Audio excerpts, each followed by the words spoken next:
नमस्कार सर्वांना श्री स्वामी समर्थ। तर या व्हिडिओमध्ये आपण बघणार आहोत की शनी महाराजांना काळे उडीद, काळे तीळ व खडे मीठ का अर्पण करावं, याचा फायदा काय होतो आपल्या आयुष्यावर, याबद्दल आपण चर्चा करणार आहोत। व्हिडिओला सुरू करूया। तर सगळ्यात आधी शनी महाराज म्हटल्यानंतर आपल्या मनामध्ये एक भीती निर्माण होते की आता काहीतरी खराब होतंय किंवा आता काहीतरी वाईट घटना घडणार। शनीची दृष्टी असो, शनीची महादशा असो किंवा शनी जर तुमच्या कुंडलीमध्ये खराब स्थानामध्ये विराजमान असेल तर आता त्याचा परिणाम तुमच्या आयुष्यावर नक्कीच बघायला भेटतो। तर शनीची साडेसाती जरी असेल तर अर्थात माणसाला खरंच ती खूप घातक ठरते किंवा माणसासाठी ती खूप जास्त अवघड असं आपण समजतो। पण शनी महाराज जे आहेत हे कर्मफल दात आहेत। ज्या प्रकारचं तुमचं कर्म त्याच प्रकारे ते तुम्हाला फल देणार आहेत। तर अर्थात आपण हे आपले जे कर्म आहेत जर ते आपण चांगले ठेवले तर अर्थात आपल्याला चांगलं फळ नक्कीच बघायला भेटणार आहे।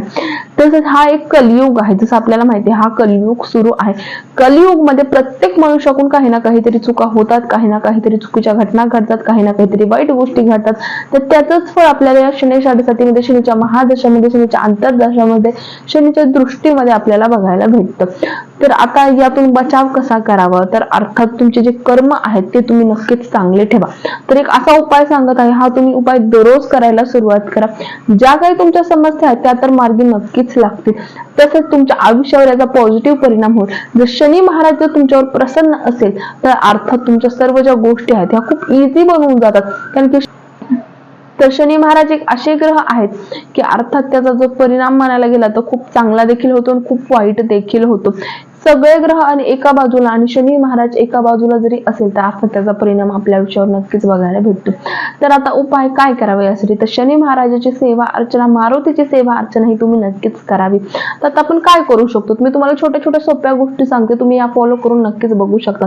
काळे तीळ, काळा कपडा, काळे उडीद आपण शनी महाराजांना नक्कीच अर्पण करावे। यामुळे शनी जे आहेत हे आपल्याला शुभ फल प्रदान करतात। ज्या काही आपल्या अडकलेल्या गोष्टी आहेत किंवा शनी साडेसातीचा जर तुम्हाला खूप जास्त त्रास होत असेल तर अर्थात शनी साडेसातीची जर तुम्ही शांती नसेल केली तर ती करून घ्या, या वस्तू दान करा, नक्कीच तुम्हाला याचा चांगला परिणाम नक्कीच बघायला भेटतो। तसेच दररोजच्या दररोज ज्यांना खूपच प्रॉब्लेम निर्माण होतात किंवा कामे मार्गी लागत नाहीत, थोडेसे काळे उडीद व खडे मीठ जे आहे हे शनी मंदिरात किंवा मारुती मंदिरात नक्कीच अर्पण करावे। तुम्ही 40 दिवस हा उपाय करून बघा, तुम्ही स्वतः मला या उपायाचा अनुभव नक्कीच सांगाल। यामुळे काय होतं की अर्थात जे काय आपले जे संकट आहे ते तर टळतात, आपल्या मनातल्या गोष्टी पूर्ण होतात, कामे मार्गी लागतात, जे काम अडकून पडले आहे ते देखील मार्गी लागतं। तर आवर्जून तुम्ही हा उपाय करून पाहू शकता। तसेच ओम शनिश्चराय नमः या मंत्राचा दररोज जरी तुम्ही 108 वेळेस जरी जप केला तर अर्थात शनीचा जो काही त्रास आहे हा तुम्हाला कमी जाणवतो। तसेच जे काही तुमचे आर्थिक प्रॉब्लेम आहेत यातून देखील तुम्हाला मुक्तता नक्कीच भेटते। तसेच तुम्ही शनी स्तोत्राचं पंचमुखी हनुमान कवच याचं देखील पठण करू शकतात। संकल्प करा आणि या स्तोत्राला पठण करायला सुरुवात करा। मी तुम्हाला गॅरंटी देते की 11 दिवसाच्या आत याचा तुम्हाला शुभ परिणाम नक्कीच बघायला भेटतो। तर शनी महाराजांची सेवा जास्त काहीही नाही आहे, तुम्हाला फक्त जे काळे उडीद व खडे मीठ आहे ते शनी मंदिरामध्ये किंवा मारुती मंदिरामध्ये अर्पण करायचे आहेत।